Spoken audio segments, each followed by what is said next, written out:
Mirelle, it's Belle. Welcome back to my channel. Welcome back to another video. This is going to be another recent read, still getting caught up. And like sometimes it'll be a month before they even go up, so.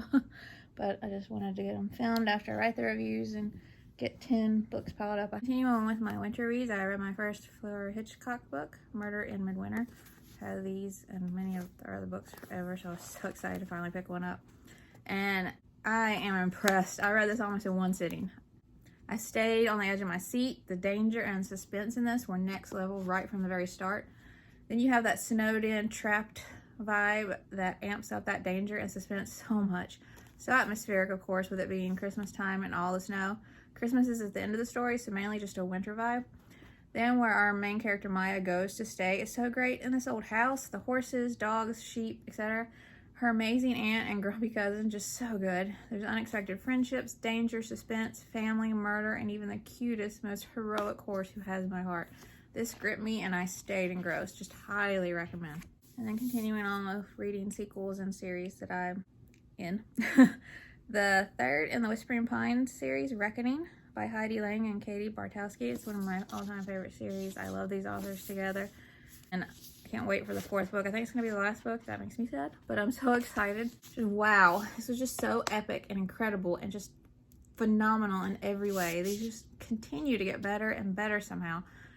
Like I said, this is the third in the series, so I can't say a lot, but this continues with more terrifying monsters, horrifying science, paranormal, supernatural, magical vibes, and more, with a great friendship at the core between Caden, Ray, and Vivian, but especially between Caden and Ray. And also the chapters still alternate points of view between Caden and Ray, which I always love so much. The whole mystery with Patrick, Greenon, Aiden, and the mystery concerning Ray's dad continue to unfold perfectly. Everything is unraveling at the perfect pace. Everything we learn in this one, especially at the end, was superb. After everything we learn and that ending, I need that next book. I can't wait. The creepy factor seemed amp up a notch too from the very start. Such an engrossing, gripping, suspenseful, thrilling read. I almost read this in one sitting. There was never a point where I could be okay with putting it down. I had to know what was going to happen next. It was just so good. Highly recommend. And Murder at Snowfall by Fleur Hitchcock. I think this is her latest one that's out. And this author is definitely on the way to becoming a favorite if they keep this up. Because wow, after finishing their last wintry book, I picked up the next wintry one that I had. And I love this one so much too. It was so good. Another atmospheric, suspenseful, gripping murder mystery full of family and friendship. There's even the theme of blended family in this one. And I love the amazing stepdad. And our main character, Ruby's relationship with her stepbrother, Lucas, growing into a real sibling relationship through their dangerous sleuthing adventure. The author keeps you guessing with the cast of suspects, keeps the atmosphere high with the snowy weather and the animals at this huge estate, and more with vivid writing. Flew through this one too. Just highly recommend. And then I finally read Hooky by Miriam Bonastre. This is a graphic novel. So happy I did finally read this. It was incredible. I just had such a great time with it. It's a chunky looking graphic novel, but it didn't feel that way because I flew through it. This was such a witchy, magical, and at times a little dark, amazing story. The art by the author is stunning and brings everything to life beautifully. It's very cutesy to start, then goes darker like I mentioned, and I loved it. Great themes of family, friendship, and hating and fearing what we don't understand or anything different. And I was so glad I had book 2 ready to go after that ending because I dived right into it. Highly recommend. And then On Air with Zoe Washington by Janae Marks. And thank you HarperCollins for sending me this. This is out now.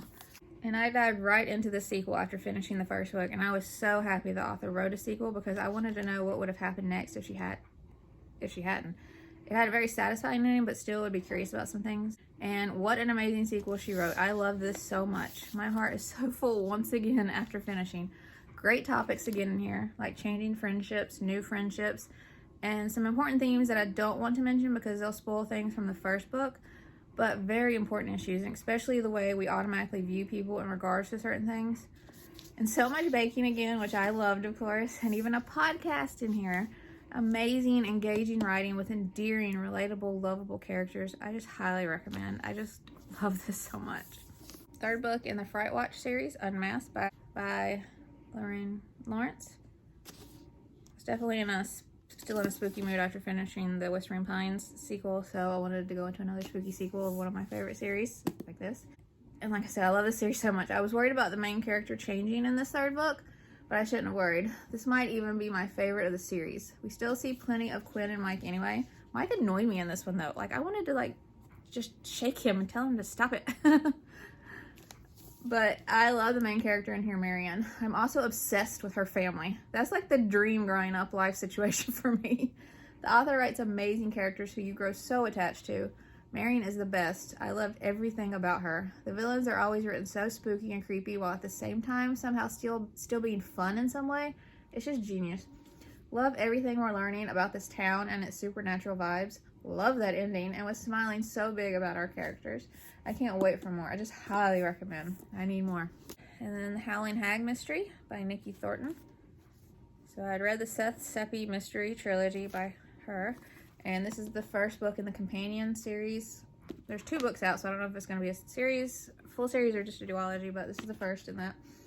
And Nightshade, the amazing cat from the original series, is the main character of these, along with a new kid main character each book he encounters and goes on a detective mystery adventure with. This Nightshade always had my heart, so this was just great.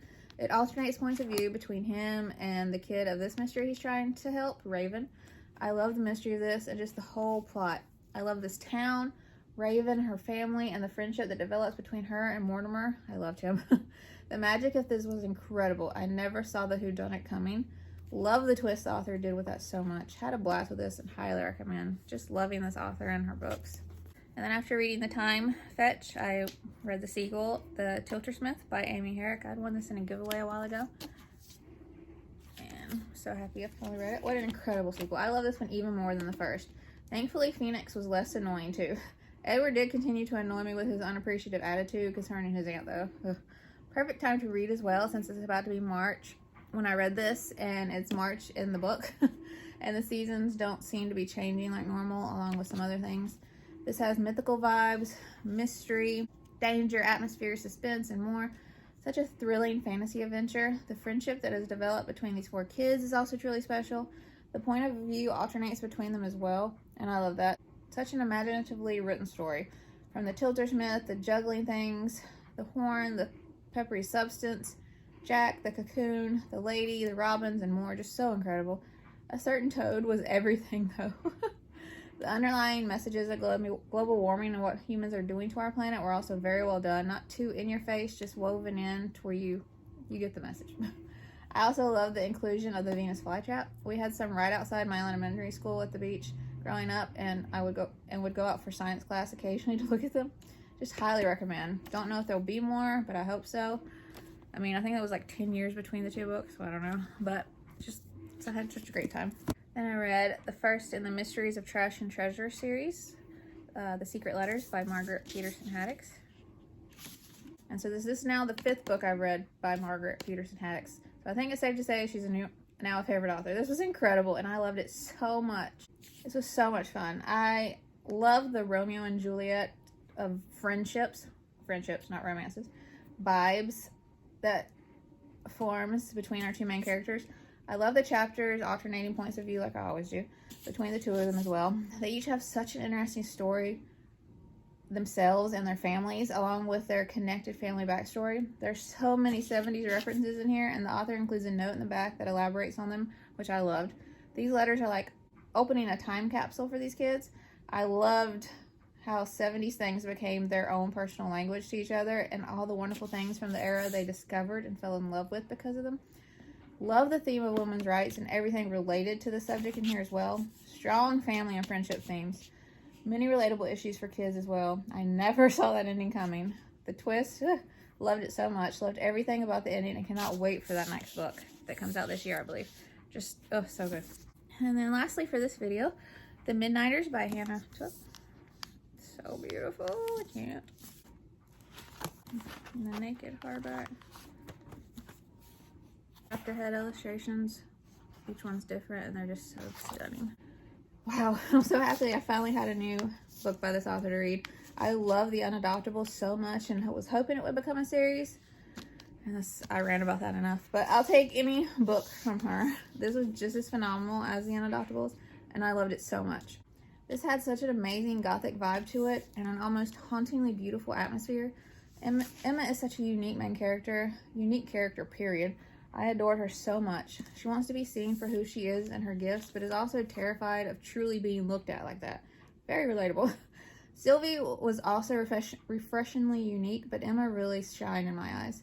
Without Sylvie, though, Emma might never have seen how brave and amazing she really was, or found her true self. They both helped each other in very different but just as important ways. This had mystery, murder, suspense, magical realism, danger, intrigue, friendship, and even a mysterious guild. The writing is so beautiful itself, plus the way it flows. It's almost magic on the page, really. Just incredible characters. Emma is highly relatable in main character, and you root for her from the start. Such an endearing soul with what appears to be high anxiety, plus a need to be noticed by her family, who are all so talented in different ways. She wants to be noticed for positive reasons, though, not the reasons she is noticed for, which makes her left feeling like a disappointment, an embarrassment, a burden. She wants them to be proud of her, but really her family are the ones who need to be better. They should see from the start the incredible things that make Emma who she is and nurture that. Love her for who she is, support her, and be proud.